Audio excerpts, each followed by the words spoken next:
નમસ્કાર મિત્રો, સ્વાગત છે તમારું યુટ્યુબ ચેનલના એક નવા વિડીયોમાં.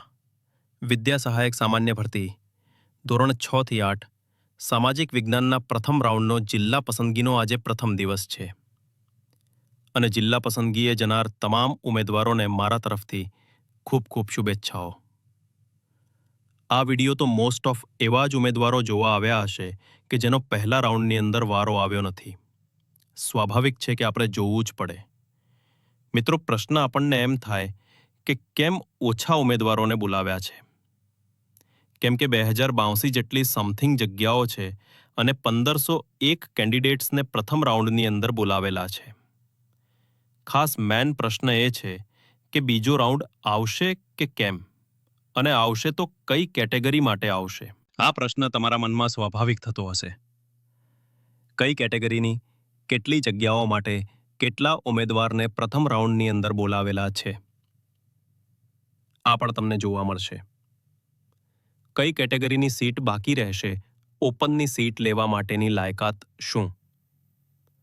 અને આપણને ખબર છે કે કચ્છની ભરતી માટે સામાજિક વિજ્ઞાનનું PML-1 ડોક્યુમેન્ટ ચકાસણી વગર બહાર આવી ગયું છે.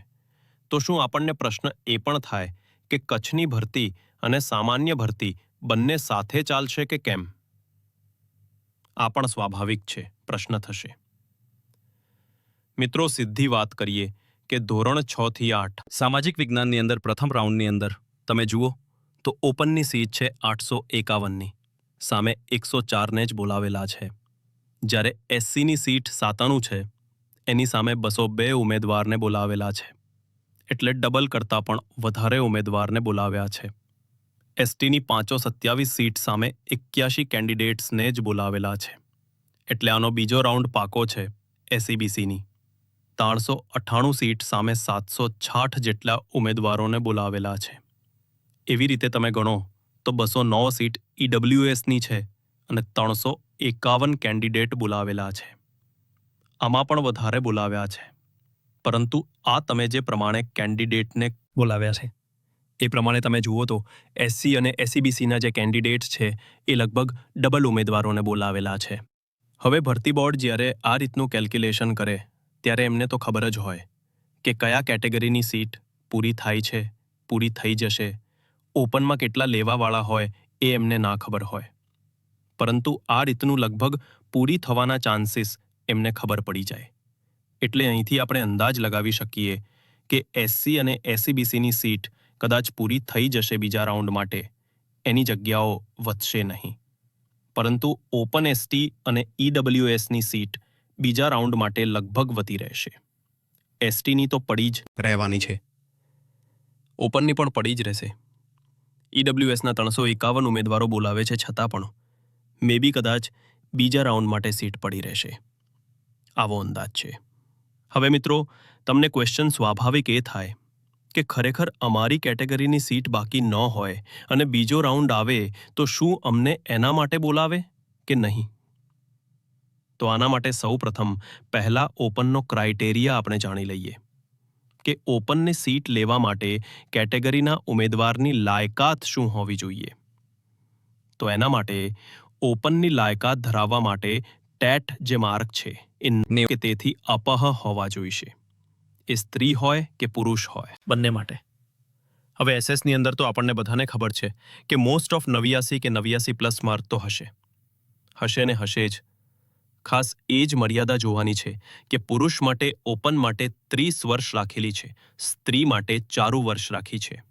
તો આ ઓપન મર્યાદા ખાસ પુરુષોને તો નડવાની છે, સ્ત્રીઓ માટે 4 વર્ષ રાખેલી છે. એટલે હવે આ રીતનો કેટેગરીના ઉમેદવારને ઓપનની સીટ લેવી હોય તો આ રીતની લાયકાત. હવે તમારા કેટેગરીની સીટ માનો કે પૂરી થઈ જાય છે અને તમે ઓપન માટે એલિજિબલ છો અને ઓપનની જગ્યાઓ પડી છે, એના માટે રાઉન્ડ આવે છે, તો તમને કોલ લેટર ઇસ્યુ કરવામાં આવશે. પરંતુ કેટેગરીની સીટ તમારી પૂરી થઈ ગઈ હોય, ઓપનની સીટ લેવા માટે તમે એલિજિબલ નથી, તો પછી તમને કોલ લેટર બીજા રાઉન્ડની અંદર ઇસ્યુ કરવામાં આવશે નહીં. આ રીતની. આ તો જોતોની વાત છે. મિત્રો, તમારી કેટેગરીની સીટ બચે તો પછી તમને એક્સેસ કેન્ડિડેટ તરીકેનો કોલ લેટર પણ ઇસ્યુ કરવામાં આવે. આ રીતનું છે મિત્રો.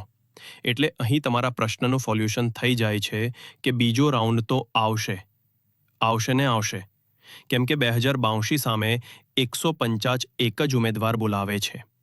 એમાં ઘણાએ 1 થી 5માં લઈ લીધું હોય, 9 થી 12માં લીધું હોય સરકારી ગ્રાન્ટેડ. આવા તમામ કેન્ડિડેટ્સ છે એ આ છેલ્લે મીન્સ કે લાસ્ટમાં જે જિલ્લા પસંદગી શરૂ થઈ છે એટલે આવા ઘણા બધા ગેરહાજરીનું પ્રમાણ પણ રહેશે.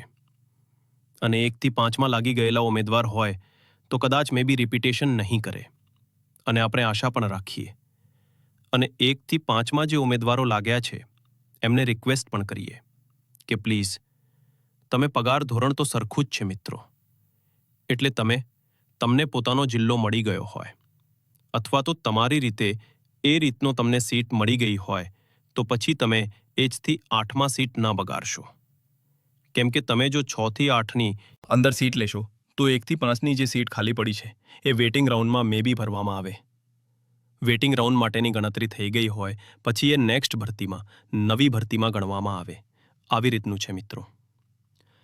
હવે કચ્છનું પીએમએલયુ છે એ ડોક્યુમેન્ટ ચકાસણી વગર બહાર પાડી દીધું છે. અને સામાજિક વિજ્ઞાન વિષય માટે હવે મિત્રો અહીંયા આપણને ક્વેશ્ચન થાય કે ખરેખર કચ્છની ભરતી અને સામાન્ય ભરતી બંને સાથે ચાલશે કે કેમ? તો મિત્રો આ તો હાલ તો કચ્છની ભરતીનું ડોક્યુમેન્ટ ચકાસણી વગર PML-1 બહાર પાડ્યું છે, એટલે એક સાથે ચાલવાના તો પોસિબલ છે જ નહીં. અને હાલ તો જિલ્લા પસંદગીનો પહેલો દિવસ પણ છે આજે, એટલે કચ્છની ભરતીનો હજી તો PML બહાર આવશે.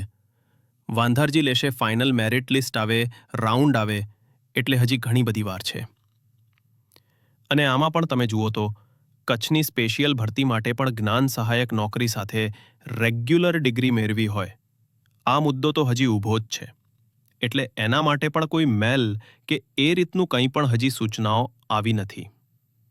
એટલે કચ્છની ભરતી, સામાન્ય ભરતી બંને સાથે ચાલવાના ચાન્સીસ ઓછા છે. અને મિત્રો બીજી પણ વાત કરી દઉં કે હજી ભાષાઓ અને મેથ સાયન્સને જે ફાઇનલ મેરિટ લિસ્ટ છે એ સામાન્ય ભરતી માટે બાકી છે મિત્રો. વિડીયો ગમે તો ચેનલને સબસ્ક્રાઇબ કરી તમામ મિત્રો સુધી આ વિડીયોને અવશ્ય શેર કરશો.